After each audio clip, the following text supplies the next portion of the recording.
Il est bon pour tous les enfants de Dieu. Ah, il me fait aimer mon frère. Il me fait aimer ma soeur. Il met toutes choses à découvert. Je crois que le Seigneur nous parlera. Lèvons-nous pour lire la parole de Dieu. Nous allons lire à deux endroits. D'abord 1 Pierre chapitre 1 verset 22. 1 Pierre 1 22. 1 Pierre chapitre 1 verset 22. Écoutez ce que la parole dit. Et à purifier vos âmes en obéissant à la vérité, pour avoir un amour fraternel sincère. Aimez-vous ardemment les uns les autres de tout votre cœur. Nous allons encore lire dans Jean chapitre 13, Jean chapitre 13, le verset 34 et le verset 35. Jean chapitre 13, Jean 13, 34 et 35. 34 à 35. Je vous donne un commandement nouveau. Aimez-vous les uns les autres. Comme je vous ai aimé, vous aussi. Aimez-vous les uns les autres. 35. À ceci, tous connaîtront que vous êtes mes disciples. Si vous avez l'amour les uns pour les autres. Prions le Seigneur. Tendre Père Céleste, l'amour est au-delà de tout, Seigneur. C'est la solution au problème d'aujourd'hui, Seigneur. Le monde est tel qu'il est parce qu'il n'y a pas d'amour, Seigneur. Et tu nous as dit que l'amour constitue la clé pour aller au ciel. Alors nous voulons parler de l'amour ce matin. Voilà pourquoi nous te prions, Seigneur. Où est la parole qu'on vient de lire? Où est les petites paroles qu'on va lire par la suite? Où est le prédicateur? Où est l'interprète? Où est toute l'assemblée? Et élève-nous dans les célestes en Jésus. Et nous puissions être sûrs de toi. La vie éternelle. Nous croyons que tu l'as fait, Seigneur. Parce que nous l'avons demandé avec foi. Au nom de Jésus-Christ. Des mots de distraction, envoûtement, voyage de pensée. Au nom de Jésus-Christ. Sortez du milieu de nous. Laisse que les enfants de Dieu écoutent la parole de Dieu et qu'ils reçoivent cela dans leur cœur. Seigneur, nous croyons que tu l'as fait parce que nous avons demandé avec foi au nom du Seigneur Jésus-Christ. Amen. Amen. Asseyez-vous. Je crois que vous vous sentez bien ce matin. Est-ce que vous vous sentez bien? Metanoia. Metanoia. Prépina metanoia. Il est vivant. Il est vivant. Il est ressuscité. Qui est cet homme? Jésus. Qui est cet homme? Jésus. Applaudissez très fort.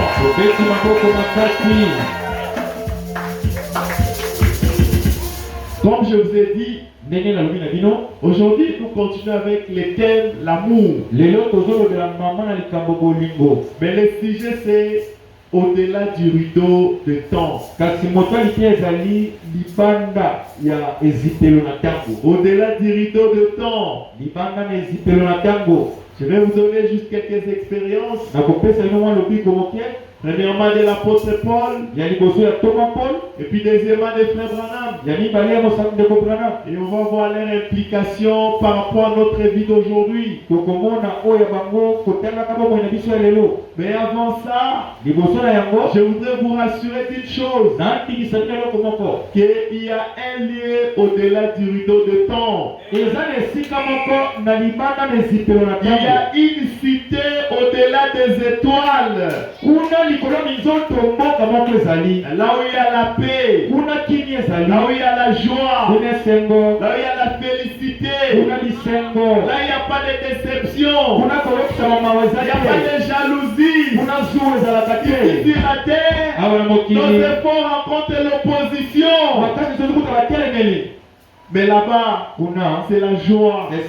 Là-bas, c'est la paix. Là-bas, c'est l'amour. Et c'est une cité réelle. Ce n'est pas la fiction. Ça existe réellement. L'apôtre Paul est arrivé une fois. Le frère Branham est arrivé une fois. Le pasteur Baout nous dit toujours son expérience de l'au-delà. Donc c'est un lien qui existe réellement. C'est ce qu'on va voir ce matin. Tous ensemble. Soyez tellement attentifs et soyez réceptifs. Recevez la parole. Je crois que c'est sur ça qu'on va parler. Et d'ailleurs, de l'autre côté, il n'y a pas d'embouteillage. Toutes les rues sont pavées d'or. Il n'y a pas de roulage. Parce que tout le monde est conscient. Alléluia. Qui veut rater ce monde-là? En tout cas, pas moi. Moi, je ferai tout ce qu'il faut pour rentrer là-bas. C'est pourquoi ce matin, je vais vous dire ce qu'il faut pour rentrer là-bas. Est-ce qu'on est ensemble? Alors suivez attentivement. Comme d'habitude, je ne vais pas traîner. Parce que moi, je ne suis pas ici pour faire des déclarations. Parce que comme vous le savez, il y a de ces pasteurs-là dans certaines églises. Et ils sont là que pour des déclarations. Qui a dit quoi? Lui va corriger. Nous, on n'est pas là pour ça. Et il y a de ceux-là aussi. Ils sont là juste pour dire des choses pour vous plaire. Et là, vous allez dire, ah, il y a bête à la bilo. Nous, on n'est pas là pour ça. Nous venons à l'église pour nous améliorer.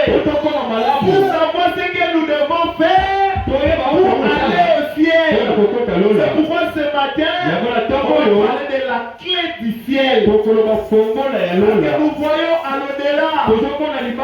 Est-ce qu'on est ensemble? On ne doit pas courir sans un message. Vous pouvez connaître tous les mystères. Vous pouvez avoir la foi jusqu'à transporter les montagnes. Mais est-ce que c'est ce qu'il faut pour aller au ciel? C'est ça la question. Ce n'est pas ça. Il y a une exigence pour aller au ciel. C'est sur ça que nous insistons. C'est sur ça que nous parlerons. C'est bien d'être une bonne personne. C'est bien d'aller à l'église. Oui, c'est une bonne chose. Mais est-ce que tu as ce qu'il faut pour aller au ciel? Je pense qu'un homme réfléchi, il doit toujours se poser la question. Et il y a des objectifs. Il va examiner. Parce que par rapport aux objectifs, le chemin sur lequel je suis me permettra d'atteindre ou pas. Est-ce que je suis réellement sur le bon chemin? C'est ça, quelqu'un qui est réfléchi. Il se pose ces questions-là. Mais comme il s'agit du ciel, on va aussi se poser cette question. Est-ce qu'on est prêt pour entrer au ciel? Voilà autour de quoi on va parler. Vous êtes déjà aidé d'apprendre ça. Je vous ai dit que l'amour n'était rien d'autre qu'un sentiment profond, agréable, envers quelqu'un. C'est C'est aussi une affection. Une affection envers quelqu'un ou envers quelque chose. C'est ça l'amour. Je vous ai dit qu'il y a des sortes d'amour. Il y a un amour qui est naturel, qui est charnel. C'est l'amour filéo. C'est cet amour-là qui fait en sorte que les enfants aiment leur maman. La maman aime ses enfants. Ainsi de suite. Et avec cet amour-là, la maman est prête d'aller se battre parce qu'on a tapé sur son enfant. Est-ce qu'on est ensemble? Il y a un deuxième amour. On appelle l'amour agapao. L'amour de Dieu. L'amour surnaturel. Avec ce même amour, si on tape sur l'enfant, la maman ne va pas se battre. Parce qu'il ne va pas se chamailler. C'est contraire à la parole. Il va rechercher la paix et la sanctification sans laquelle personne ne verra Dieu. Dans les jours à venir, on va entrer en profondeur de ça. Mais aujourd'hui, il est question de l'au-delà. Qu'est-ce qui se passe là-bas? Parce que les gens disent, après la mort, la vie n'existe plus. Alors profitons et de ce fait. Ils font n'importe quoi. Ils font des boîtes de nuit, dans des bars, ils font n'importe quoi. Mais moi je vous rassure aujourd'hui, il y a un pays au-delà de l'idée des temps. Vraiment dit, c'est au bout de votre souffle. Que votre souffle s'arrête, vous commencez dans ce pays-là. Alléluia. Oh, il explique 10 ans. Peut-être que tu verras tout noir. D'abord, ça sera tout noir. Après, une petite lumière commence à lui. Et quand tu observes cette lumière, du coup, tu es là. Alléluia. On va parler de ce pays-là aujourd'hui. Il est mort, ce pays. Ne ratez jamais cela. Écoutez, on va commencer avec l'expérience de Paul. C'est écrit dans 2 Corinthiens chapitre 12. Du 1er au 4e verset. Je peux lire.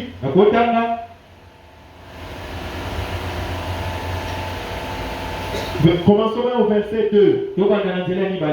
Ou bien au premier même. Il faut se glorifier.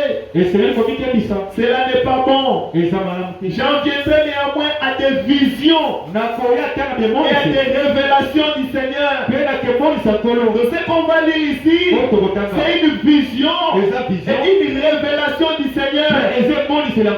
Quoi l'apôtre Paul? Il dit ceci. Je connais un homme en Christ qui fut il y a 14 ans ravi jusqu'au 3e ciel. Alléluia. Donc c'est quelque chose de réel. Ici parle du 3e ciel. La Bible dit notre Père qui est aux cieux. Bon, je vais expliquer quelque chose. Il y a le ciel dans la Bible. Il y a aussi le ciel dans la Bible. C'est ça, non? Vous lisez souvent ça. Il fallait seulement que les prophètes viennent. Pourquoi on parle de cieux? Pourquoi on parle du ciel? Et pourquoi l'apôtre pas dit le 3e ciel? Donc il y a un premier ciel, il y a un deuxième ciel, et il y a un 3e ciel. Est-ce qu'on est ensemble? Et l'ensemble de ces 3 ciels-là, c'est ce qu'on appelle les cieux. Les cieux, c'est le pluriel des ciels. C'est ça en français, non? Amen. Le premier ciel, c'est là où habitent les saints. C'est ce qu'on appelle paradis. Donc si quelqu'un a vécu conformément à la parole sur la terre, dès qu'il meurt, il va dans ce ciel-là qu'on appelle paradis, qu'on appelle le premier ciel. Est-ce qu'on est ensemble? On va Tozelongoa. voir ça aussi ici. Tokomona Quand ngoa. frère Branham est arrivé là, on a dit que non, je veux voir Jésus. Abi nadingina mona Yesu. On a dit que non, Jésus est encore au-dessus là. Toza likolo nanu. Quand il viendra, il passera par ici, il prendra et on ira sur la terre. Bokela mokili. Est-ce qu'on est ensemble? Tozelongoa. Le deuxième ciel, Lola c'est mibale. là qu'habitent les anges, avec leur ordre. Les anges, les archanges, les séraphins, ainsi de suite. Et le troisième ciel, c'est là que Dieu lui-même habite. Là où il y a la lumière inaccessible. Est-ce qu'on est ensemble? On a le même langage maintenant. Donc quand la Bible parle des cieux, il s'agit du premier ciel, deuxième et troisième ciel. Maintenant quand la Bible parle du ciel, vous devez maintenant vous positionner. De quel ciel s'agit-il? Les dénominations n'en savent pas. Mais vous savez quelque chose. Si on dit qu'un mort à Christ est allé au ciel, il s'agit du paradis.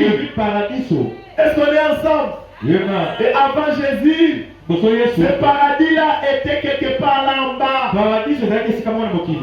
C'était captif. Et c'est le diable qui contrôlait. Parce que la mort était forte. Plus que le sang des animaux. Tous les saints qui mouraient, ils allaient réellement au paradis. Mais c'était contrôlé par le diable. Est-ce qu'on est ensemble? Mais le jour où Jésus est mort, alléluia, il est descendu jusque là. Un jour, Satan a entendu seulement quelqu'un en train de venir. Corps. Dans son orgueil, il commençait à demander, mais qui s'approche là? Qui s'approche là? Quel est ce démon qui s'approche? Sans m'informer. Quel est ce démon là? Il a regardé comme ça. C'était le doux Jésus, le puissant homme qui s'avançait là et qui lui disait, toi le diable, aujourd'hui je te mettais KO. Alléluia. Il a avancé. Il a dit, donnez-moi les clés. Le diable voulait. Alléluia. Là maintenant dit, Jésus s'est approché. Il a donné un coup de pied. Il a donné du boxe. Le diable était KO. Il a pris la clé de la mort. Il a pris la clé de séjour de mort. Il a pris même la clé de la vie. Et il a commencé à monter avec. C'est là qu'il a pris le ciel qui était là. Il a pris le paradis qui était là. Il est monté avec. C'est là que dans Psaume 24 il est dit, portes éternelles, levez vos linteaux, que le roi des gloires fasse son entrée. Les anges ont demandé, mais qui est ce roi des gloires? Alléluia. La réponse est venue, l'Éternel, puissant dans la bataille. Alléluia. Mes frères, n'ayez jamais peur du diable. N'ayez jamais peur des sorciers. Vous savez pourquoi? C'est lui qui est en vous. Et puissant que celui qui est en le monde. Il est puissant. C'est le puissant conquérant. Alléluia. Il a vaincu la mort. Alors il a pris le sein. Il les a laissés dans le premier ciel. Et c'est là que nous allons voir. Alors Paul était élevé au troisième ciel. Écoutez ce qu'il dit. Il dit ceci. Si c'est fait dans ce corps, je ne sais pas. Si c'est fait hors du corps, je ne sais pas. Dieu s'est laissé. Et je sais que cet homme, si c'est fait dans son corps ou sans son corps, fut élevé dans le paradis. Donc vous voyez, il a vu le troisième ciel et il a aussi vu le paradis. Est-ce qu'on est ensemble? Il dit ceci. Et qu'il entendit des choses ineffables. Il n'est pas permis à un homme d'exprimer. L'apôtre Paul a vu des choses, comme lui-même l'a dit, que l'œil n'a pas vu, que les oreilles n'ont pas entendu, qu'il ne soit jamais monté dans les cœurs de l'homme. Alléluia. Les